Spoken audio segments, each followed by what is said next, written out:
On a certain day, I received a letter from a private soldier named Gratmar, attached to the garrison of San Francisco. I had known him but slightly, the acquaintance having come about through his interest in some stories which I had published, and which he had a way of calling psychological studies. He was a dreamy, romantic, fine-grained lad, proud as a tiger lily and sensitive as a bluebell. What mad caprice led him to join the army I never knew, but I did know that there he was wretchedly out of place, and I foresaw that his rude and repellent environment would make of him in time a deserter, or a suicide, or a murderer. The letter at first seemed a wild outpouring of despair, for it informed me that before it should reach me, its author would be dead by his own hand. But when I had read farther, I understood its spirit, and realized how coolly formed a scheme it disclosed, and how terrible its purport was intended to be. The worst of the contents was the information that a certain officer, whom he named, had driven him to the deed, and that he was committing suicide for the sole purpose of gaining thereby the power to revenge himself upon his enemy.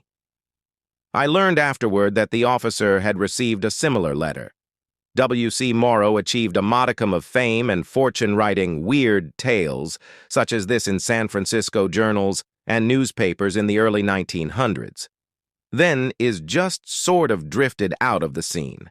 This story is from Morrow's collection, The Ape, The Idiot and Other People, available at Project Gutenberg. This was so puzzling that I sat down to reflect upon the young man's peculiarities.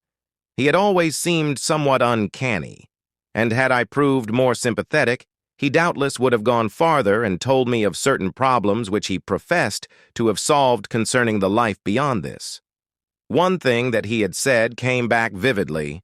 If I could only overcome that purely gross and animal love of life that makes us all shun death, I would kill myself, for I know how far more powerful I could be in spirit than in flesh. The manner of the suicide was startling, and that was what might have been expected from this odd character. Evidently scorning the flummery of funerals, he had gone into a little canyon near the military reservation and blown himself into 1,000,000 fragments with dynamite, so that all of him that was ever found was some minute particles of flesh and bone. I kept the letter a secret, for I desired to observe the officer without rousing his suspicion of my purpose. It would be an admirable test of a dead man's power and deliberate intention to haunt the living, for so I interpreted the letter. The officer thus to be punished was an oldish man, short, apoplectic, overbearing, and irascible. Generally, he was kind to most of the men in a way, but he was gross and mean, and that explained sufficiently his harsh treatment of young Gratmar, whom he could not understand, and his efforts to break that flighty young man's spirit. Not very long after the suicide, certain modifications in the officer's conduct became apparent to my watchful oversight. His choler, though none the less sporadic, developed a quality which had some of the characteristics of senility, and yet he was still in his prime, and passed for a sound man. He was a bachelor and had lived always alone, but presently he began to shirk solitude at night and court it in daylight. His brother officers chaffed him, and thereupon he would laugh in rather a forced and silly fashion, quite different from the ordinary way with him, and would sometimes, on these occasions, blush so violently that his face would become almost purple. His soldierly alertness and sternness relaxed surprisingly at some times, and at others were exaggerated into unnecessary acerbity. His conduct in this regard suggesting that of a drunken man who knows that he is drunk and who now and then makes a brave effort to appear sober. All these things and more, indicating some mental strain or some dreadful apprehension, or perhaps something worse than either, were observed partly by me and partly by an intelligent officer whose watch upon the men had been secured by me. To be more particular, the afflicted man was observed often to start suddenly and in alarm, look quickly round, and make some unintelligent monosyllabic answer, seemingly to an inaudible question that no visible person had asked. He acquired the reputation, too, of having taken lately to nightmares, for in the middle of the night he would shriek in the most dreadful fashion, alarming his roommates prodigiously. After these attacks he would sit up in bed, his ruddy face devoid of color, his eyes glassy and shining, his breathing broken with gasps, and his body wet with a cold perspiration. Knowledge of these developments and transformations spread throughout the garrison, but the few, mostly women, who dared to express sympathy or suggest a tonic encountered so violent rebuffs that they blessed heaven for escaping alive from his word volleys. Even the garrison surgeon, who had a kindly manner, and the commanding general, who was constructed on dignified and impressive lines, received little thanks for their solicitude. Clearly, the doughty old officer, who had fought like a bulldog in 2 wars and 100 battles, was suffering deeply from some undiscoverable malady. The next extraordinary thing which he did was to visit one evening, not so clandestinely as to escape my watch, a spirit medium. Extraordinary, because he always had scoffed at the idea of spirit communications. I saw him as he was leaving the medium's rooms. His face was purple, his eyes were bulging and terrified, and he tottered in his walk. A policeman, seeing his distress, advanced to assist him, whereupon the soldier hoarsely begged, "Call a hack." Into it he fell, and asked to be driven to his quarters. I hastily ascended to the medium's rooms and found her lying unconscious on the floor. Soon, with my aid, she recalled her wits, but her conscious state was even more alarming than the other. At first, she regarded me with terror and cried, "It is horrible for you to hound him so." I assured her that I was hounding no one.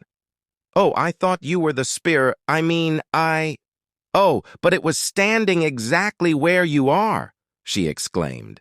"I suppose so," I agreed. "But you can see that I am not the young man's spirit.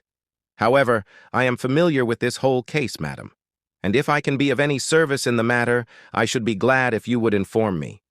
I am aware that our friend is persecuted by a spirit which visits him frequently, and I am positive that through you it has informed him that the end is not far away, and that our elderly friend's death will assume some terrible form. Is there anything that I can do to avert the tragedy?" The woman stared at me in a horrified silence. "How did you know these things?" she gasped. "That is immaterial. When will the tragedy occur? Can I prevent it?" "Yes, yes," she exclaimed. "It will happen this very night, but no earthly power can prevent it." She came close to me and looked at me with an expression of the most acute terror. Merciful God, what will become of me? He is to be murdered, you understand, murdered in cold blood by a spirit. And he knows it, and I know it. If he is spared long enough, he will tell them at the garrison, and they will all think that I had something to do with it. Oh, this is terrible, terrible, and yet I dare not say a word in advance. Nobody there would believe in what the spirits say, and they will think that I had a hand in the murder. The woman's agony was pitiful. "Be assured that he will say nothing about it," I said, "and if you keep your tongue from wagging, you need fear nothing." With this and a few other hurried words of comfort, I soothed her and hastened away. For I had interesting work on hand. It is not often that one may be in at such a murder as that. I ran to a livery stable, secured a swift horse, mounted him, and spurred furiously for the reservation. The hack, with its generous start, had gone far on its way, but my horse was nimble, and his legs felt the pricking of my eagerness. A few miles of this furious pursuit brought me within sight of the hack just as it was crossing a dark ravine near the reservation. As I came nearer, I imagined that the hack swayed somewhat, and that a fleeing shadow escaped from it into the tree-banked further wall of the ravine. I certainly was not in error with regard to the swaying, for it had roused the dull notice of the driver. I saw him turn, with an air of alarm in his action, and then pull up with a heavy swing upon the reins. At this moment I dashed up and halted. "Anything the matter?" I asked. "I don't know," he answered, getting down. "I felt the carriage sway, and I see that the door's wide open. Guess my load thought he'd sobered up enough to get out and walk, without troubling me or his pocketbook." Meanwhile, I too had alighted, then struck a match, and by its light we discovered, through the open door, the load, huddled confusedly on the floor, of the hack, face upwar, his chin compressed upon his breast by his leaning against the further door, and looking altogether vulgar, misshapen, and miserably unlike a soldier. He neither moved nor spoke when we called. We hastily clambered within, and lifted him upon the seat, but his head rolled about with an awful looseness and freedom, and another match disclosed a ghastly dead face and wide eyes that stared horribly at nothing. "You would better drive the body to headquarters," I said. Instead of following, I cantered back to town, housed my horse, and went straightway to bed. And this will prove to be the first information that I was the mysterious man on a horse, whom the coroner could never find. About a year afterwards, I received the following letter, which is observed to be in fair English, from Stockholm, Sweden. Dear Sir, for some years I have been reading your remarkable psychological studies with great interest, and I take the liberty to suggest a theme for your able pen. I have just found in a library here a newspaper, dated about a year ago, in which is an account of the mysterious death of a military officer in a hack.